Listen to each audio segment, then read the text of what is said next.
Hey guys, what's up? It's Coach Sharf. Welcome back to our videos for our Algebra 1 EOC review packet. So we are jumping back into the functions domain starting on page 11 inside the functions domain.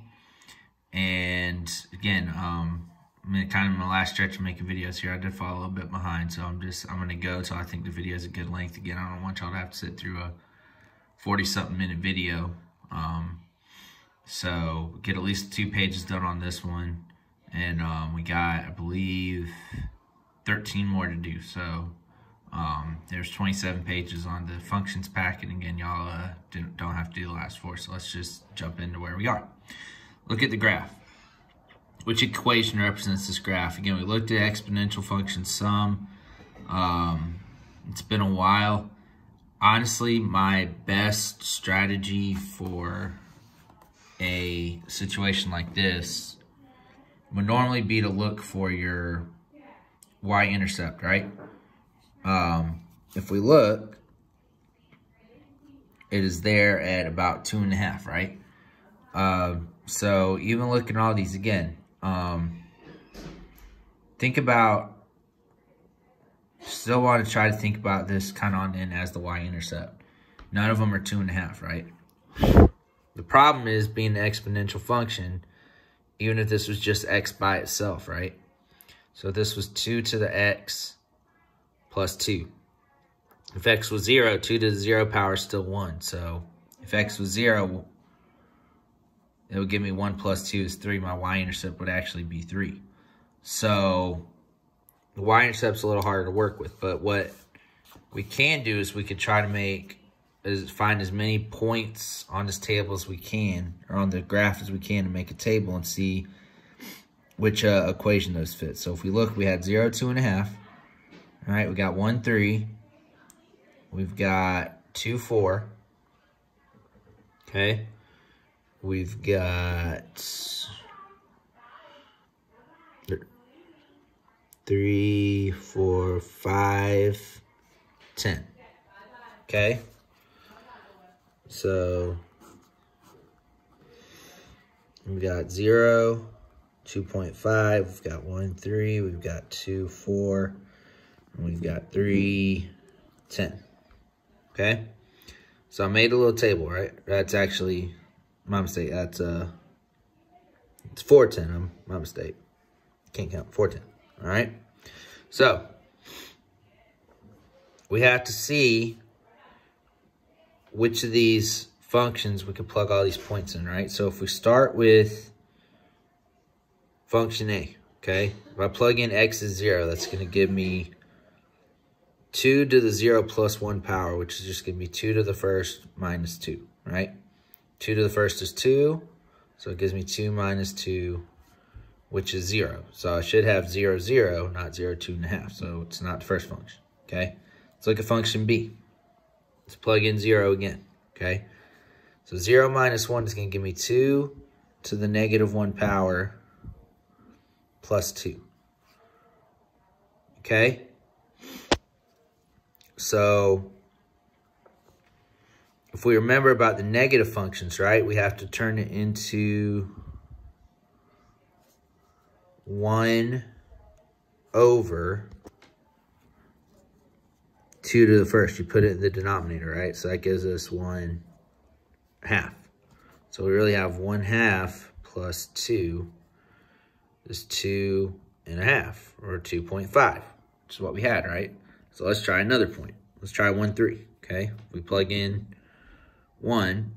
1 minus 1 is 0. So that's going to give me 2 to the 0 power plus 2. Again, anything to the 0 power is 1. 1 plus 2 is 3. So that one matches, so I'm pretty sure I got it right. If you want to try one more, let's just go ahead and do 2, 4, might as well. We plug it in here, right? 2 minus 1 is 1. So I'm going to have 2 to the first plus 2, which of course would be 2 plus 2, which is 4. So it would be answer choice B. All right, come back down. Again, key ideas about domain and range, okay? Can be identified by key features. It gives us these different 3 graphs. So we got a line, negative x plus 2. It's this line going down, right? Got negative x squared. It's this parabola. It's flipped upside down. And we got 2 to the x power plus 1, which goes across here. Okay? And this is the asymptote we learned about. That's the asymptote for what does it look like is the asymptote for. Okay? This line obviously crosses it, right? The parabola comes up and comes down, so it doesn't even come all the way up to the asymptote. So it would be the asymptote for the exponential function, right? Okay. All the functions have the same domain, so x and y, right? So if this is going to the left, nothing's going to keep it from going to the left. It's going down and right, nothing's going to keep it going down and right. Okay, this one, again, it's going down mostly, but still going to the left a little bit. Nothing's going to stop it from keep going down and left. Nothing's going to stop this end from keep going down and right. And then for the exponential function, this is going up and to the right. But again, nothing going to stop it from going either direction. This one, again, it would eventually kind of flatten out, but it would still keep going to the left. There's nothing that would stop it from going to the left, okay? So, however, they do not all have the same range. The range of negative x plus 2, forgive my headphone cord, I'm trying to tuck it away. The range of negative x plus 2 is all real numbers. So the left-hand side is going up to positive infinity y. Because it's going to keep going up forever. The right-hand side going down to negative infinity y forever. Okay? The range for negative x squared is less than or equal to 0. Okay? Because it comes up. Again, the graph is going up here, but it's still negative y values, right? Negative 10, negative 9, negative 8. As it goes up, it's going to peak at the vertex, which is 0, and then start to go back down to the negatives again, okay? The range of 2 to the x power plus 1 is 1. So again, that's kind of what I was talking about the plus 1. So it's kind of more represents the asymptote than the y-intercept, okay? So again, as the graph would be continuing to go down, it's flattening out, but it would still actually be, I'm on the wrong one. I was pointing at the graph, but my bad. It's flattening out. It's still supposed to be flattening out. Well, we can't kind of look at that one to see. It's supposed to flatten out, right? It's still supposed to get closer and closer. I showed y'all some of these on the Desmos calculator. Closer and closer to y equals 1, but it's never going to quite get there, right? So it's always going to be greater than 1. It's never going to touch or cross 1. And then this end is going up to positive infinity. Okay. Which function is modeled in the table? So we got x is 1, f of x is 8, x is 2, f of x is 40, x is 3, f of x is 200, x is 4, f of x is 1,000. So again, the thing that's going to kind of help us here is how am I getting from here to here, here to here, here to here? It's all multiplying by 5, right? Okay. So if I'm looking at my answer choices, it's obviously not A, okay? Pretty sure y'all can figure out it's not B, right? We could try C. So 8 to the first power would be 8, but then we would have 8 squared, which of course is 64, not 40. So that takes us down to answer choice D. 8 to the 5th power times 5, or 8/5 times 5 to the x power, can't talk. So, again, this is kind of what that represents, right? We're really having 8/5 times 5, however many times this x is, right? So if we start with x is 1, 8/5 times 5, those would just cancel out and give me 8, right? If x was 2, 8/5 times 5 squared. So it's really, you can really think about it as 8/5 times 5 times 5. Those would cancel out, leave me 8 times 5, which is 40. If x was 3, so we'd have 5 cubed, so we'd add a third 5, right? So now 8 times 5, which is 40 times 5, which is 200. So I think y'all can see the pattern. I'm gonna wipe off my screen real quick. So it's answer choice D, okay? This problem, I feel like we've seen this problem multiple times. Even before this point, if f of 12 equals 4 times 12 minus 20, which function gives f of x? Again, it's the idea that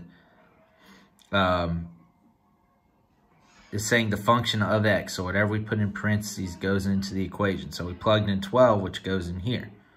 So if this was x, 12 would be x. So again, you should be able to tell pretty easily that's answer choice C.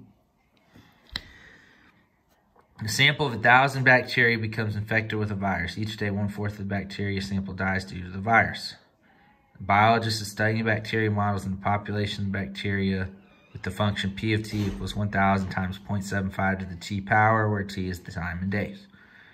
What is the range of this function in this context? So, again, you got to think about domain and range, right? Domain and range, x's and y's. X's and y's, inputs and outputs, right? Or again, with x's and y's, in this case, this would be, you could think of t just replacing x, p of t being y. So our population of the bacteria is what is represented by our range, right? So we start with 1,000 bacteria. So we know it's never going to get higher than 1,000, okay? So we have to think about if 1/4 of the bacteria is dying each day, right? So you could try to make a table, but you just got to kind of think about it logically. So it's going to, every day 1/4 of the population is going to die, right? And it's going to keep going smaller and smaller and smaller. And eventually all the bacteria would die, right? So it says, what is the range of the function in this context? So again, bacteria, you can, I think it's more, I think there's two possible answers to this question depending on how you look at it. But I think bacteria, again, you can, split up bacteria more easily. So it would be, it's saying any real number, any whole number, that's probably going to get you on also the less than or equal to, just the less than right there. So again, 750, if you took 3/4 of that, if you divided that by 4, it would be 187.5. So then I would multiply that by 3, which would be 562.5. So we're, again, even just the second day, we're at a decimal. So I'm saying it's C, again, depending on the explanation or how you think about it. If you say, we're just going to, bacteria still be whole. And if you think about the curve, again, 1/4, 1/4, 1/4. If all you're doing was dividing by 1/4, you could have fractions of bacteria getting smaller and smaller and smaller. So that's why I think it's actually C, but depending on your explanation, it might be D as well. All right, the graph shows the height y in meters of a rocket above sea level in terms of time t in seconds since it was launched. The rocket landed at sea level. What does the x-intercept represent in this situation? So our rocket started at, so height is y, so our rocket started here at 50 feet. We shoot it up in the air, gets to a max about 305 feet, just above 300 at 5 seconds. Comes back down again. If it went up and went down at the same speed, it should actually cross 50 at 10 seconds. It was a little to the right of that, but so I'm just going to put it there where it would come back, but then it comes all the way down here between 10 and 11 seconds. That's the x-intercept, right? So what's it represent? The height from which the rocket was launched, that would actually be the y-intercept. The time it took the rocket to return to sea level. It says the rocket landed at sea level, and that's our x-axis. So again, if this is height, we got to assume that's time, right? Total distance the rocket flew when it was in flight. Again, it went up and came back down, so 10 point something doesn't really make sense. And it says the time it took the rocket to reach its highest point, but that would be up here, right? So it's going to be answer choice B. Okay? We'll look at the next page, see what we got. I might try to get one more in here real quick, and then I actually got to, might have to go do something, so I might have to come back later. All right, so this is just some examples, so we can just kind of go over some of these real quick, maybe get one more page in. So we got some more function standards, okay? We got some review examples. All right, so with this one that is showing, again, your x's go up by 1, your inputs go up by 1, your outputs go down by 2. All right, you got exponential function, okay? So as you go from 0 to 1, you go from negative 5 million, negative 4 million, so you added 1 million, right? 2, you're at negative 2 million, you do the math, you added 2 million, 4 million, 8 million, so it's going up by millions, but we're also going up 1, 2, 4, 8. So that kind of is a pattern multiplying by 2, right? And then we kind of got a chart right there for that. So the y changes are not constant for the equal intervals. However, the ratio of successive differences are equal. So therefore, we confirm this is not linear. So when we go, the first one we had a difference of 1 million. Next one was 2 million, right? So we had a new difference of 2 million, old difference of 1 million. That divides to 2, right? Next one was 4 million. Same thing, 4 million divided by 2 million, so on and so on. Having a constant percentage for the growth rate for equal intervals indicates exponential growth. That relationship can be represented by this function. So that function is what gave us that last table, right? Okay, comparing linear function examples. Linear. So have x, and I have h of x equals x plus 2. So we're just, as x goes up by 1, y goes up by 1, right? So that's a constant thing there, okay? Quadratic. So x is 1, it starts at that, right? So x is 2, it goes up by 2.75, okay? This one goes up by 3.25, 3.75, 4.25, 4.75. So it's going up, and it's adding an additional 0.5 that is going up every time, right? So 2.75, 3.25, 3.75, 4.25. So even though these are going up, we're adding the same change every time over here. An exponential, this is where, again, we're going up 2, 4, 8, 16, 32. So we're not adding the same thing, but we're actually multiplying the same thing to get our change, right? So it's plotted all three of these graphs and kind of has a explanation of some of the different things about those graphs down there. Okay, so that gets us through page 14. Again, just some examples there. Okay, on to page 15. All right, so again, this is kind of going off that last example. How does the growth rate of the function 2x plus 3 compare to 0.5 times x squared minus 3? Use the graph to explain your answer. Okay, so the graph increases at a constant rate of f of x, right? This is going up the same. G of x increases because it's quadratic. So it's a little flatter here, but it's getting steeper and steeper and steeper as it goes up. Okay? The graphs can be shown to intersect 615. The value of g of x is greater than the value of f of x for anything x is greater than 6. So again, as this graph they crossed at 615 for any value of x, now this graph is going to be greater, right? So but when it's also talk about the growth rate, you have to kind of think about it, right? This is going up, so this is going over 1 up 2, right? Oh, no, I have not. Over 1 up 2, so it kind of has a slope of 2, right?